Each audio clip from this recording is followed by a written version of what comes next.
Hello, more. I'm Wen. I'm number 19. Today I'm going to read China's Homowives are becoming unlikely champions for gay rights. After her marriage was over, just looking at a wedding photo would make Cho Shen feel awful. The 29-year-old, a video editor at a communications company in Guangzhou, could tell by the picture that she wasn't half of a happy couple that day, even though she was the one wearing the white veil. The photo shows the bride and groom with their best man, who was standing in between them, hanging one arm over the groom's shoulder and leaning his head toward him. Cho say her year-long sexless and loveless marriage can be explained in that one image. Her husband was in love with his best man, not her.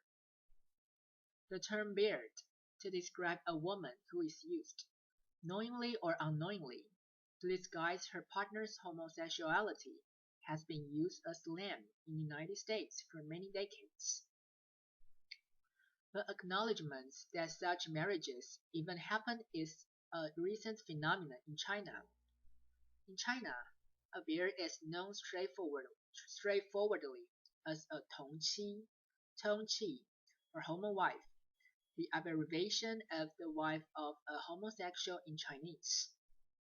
Cho's wedding day photo from Cho's personal photos used with permission. There are millions of gay men married to women in China. Academics believe, according to an estimate by Zhang Beichun, one of the first Chinese scholars to study sociology, China has 20 million male homosexuals of marriageable age, and 80% of them will marry a woman. In contrast, according to a 2010 Economist report, 15 to 20% of gay men in America have married heterosexual women.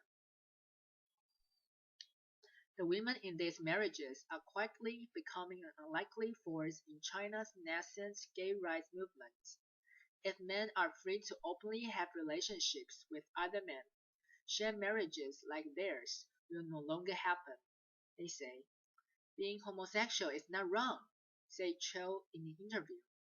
What's wrong is to marry a heterosexual to make a tragedy. Why China has millions of homowives.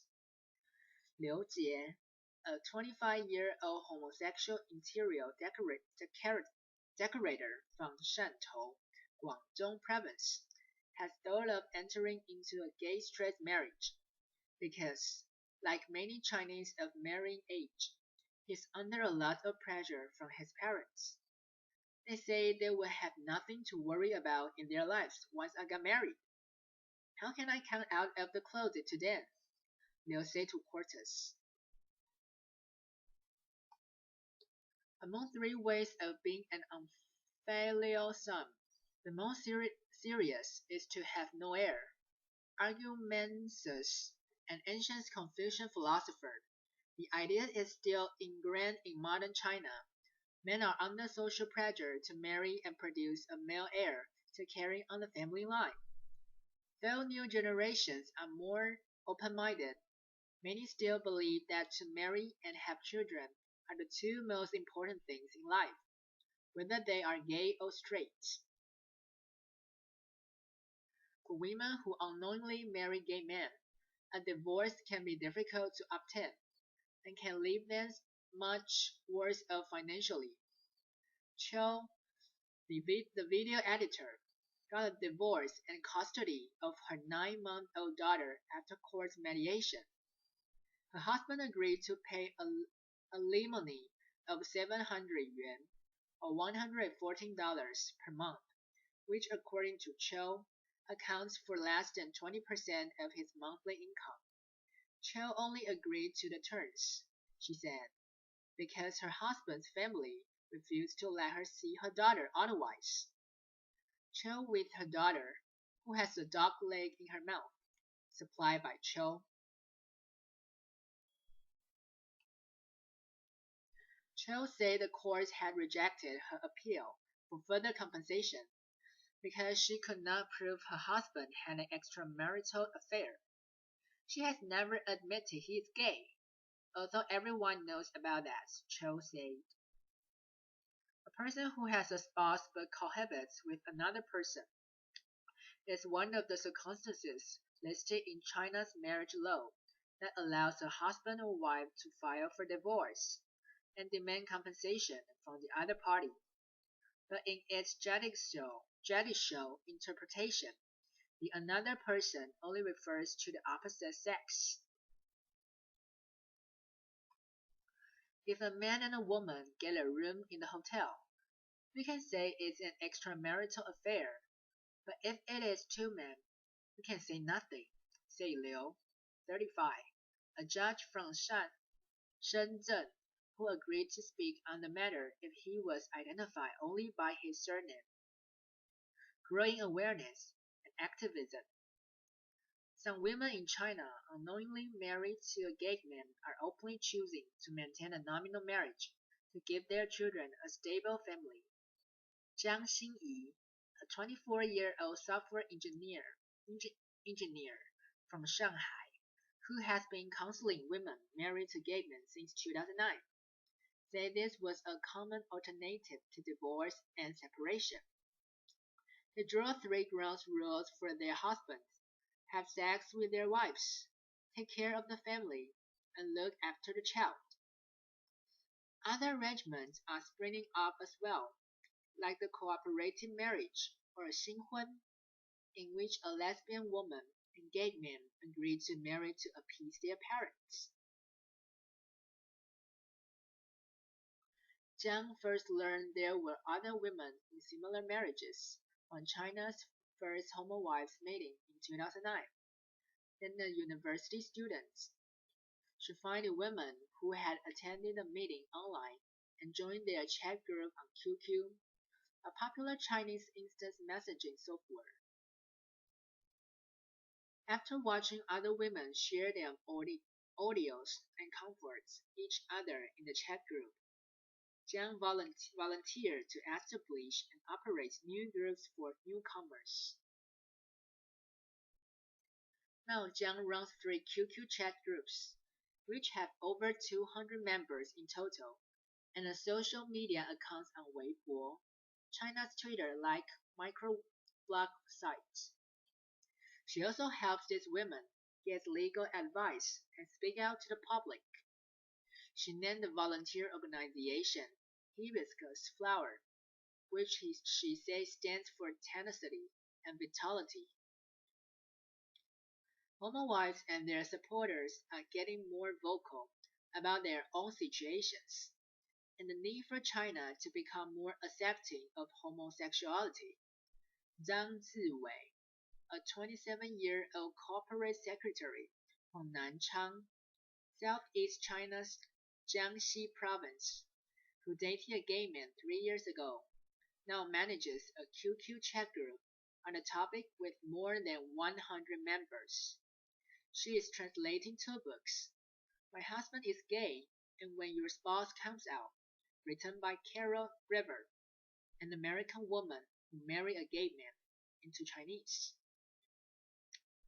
After she finishes, she plans to send them to other women in her situation, because there are no such books in China. One woman who was formerly married to a gay man, who calls herself Little Dylan, dressed in a bridal gown to seek marriage at the Qixi Festival, China's Volunteers' Day, in August 2014 on the streets of Quanzhou, the largest city in southeastern Fujian province. She told Chinese media that, besides finding the right man, she wanted to raise awareness about homowives and the need for China to offer homosexuals equal rights and legalize gay marriage. Little Dylan's sign says, I am the ex-wife of a gay man seeking marriage at Qixi. A 51-year-old retired worker from Zhengzhou, central China's Henan province, who only wants to be identified by her online nickname, Aunt Moon, has been volunteering at Hibiscus Flower since she helped her niece get out of a gay straight marriage 4 years ago. I don't have a high literacy level, but I am gentle and willing to talk, said Aunt Moon, who has had volunteer experience at the Red Cross Society of China. Among the thousands who attended Hong Kong's annual Gay Rights Parade in November, Aunt Moon and the three women she was with became a peculiar scene with their different identities and pursuits from the gay marches. During the march, they held up placards that read, "My husband is gay. I am in pain." Aunt Moon, second from the right, and other marchers at Hong Kong's Gay Pride Parade in November 2014. Photo from Weibo, used with permission. Aunt Moon says she felt it may have been the first time that women married to gay men in China took part in a gay rights demonstration.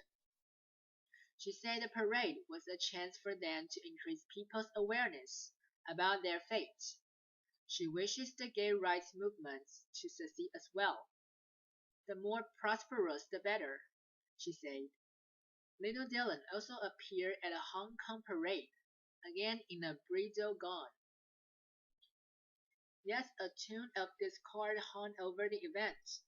A group of gay participants from Hong Kong drew people's attention by holding a red flag, like the ones that police used during protests to tell demonstrators to halt. That read, "Stop discriminating, or we will marry a woman and haha, be gay in the dark." The threatening slogan helped nothing. It will only harm their image, Aunt Moon said. If they want to achieve marital rights, they must face up to Homowives. Three women married to gay men attended the last annual PFLAG China meeting. The gay support group's co-founder told Quartus. Their involvement isn't without controversy. Ideally, we should stand in the same trend to fight against bias from the society, co-founder Ah Chang said. But being a homowife is only a transitional identity. After they find a heterosexual man and get married, they are no longer homowives, Ah Chang said. I don't expect them to do much. What they want is to solve their own problems, he added. They are over-emotional, critical, and angry. We can hear the husbands' voices in their cases. The future of gay marriage in China. Same-sex marriage is now legally recognized in 16 countries and 33 states in America. China is not on the list. Li Yinghe, a sociologist and sexologist who has been trying to legalize homosexual marriage since 2000 year, has failed each time. Li, who has been in a relationship with a transgender man for many years, says she was being unable to get the 30 co-sponsors necessary for the idea to be discussed at the Chinese People's Political Consultative Conference, which advises the government on issues that should become law. The government, Li said, thinks it is an idea that is ahead of its time. Homosexual marriage having brought up when the marriage law was revised in the 1980s.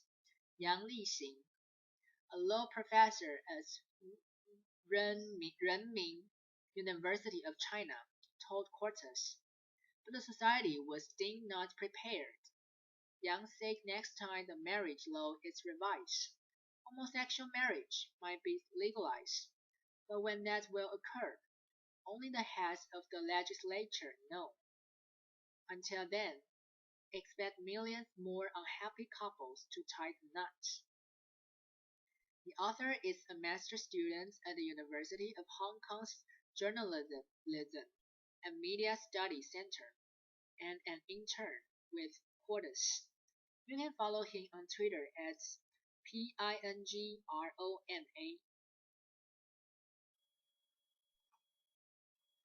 Thank you, Mark. See you next time. Bye.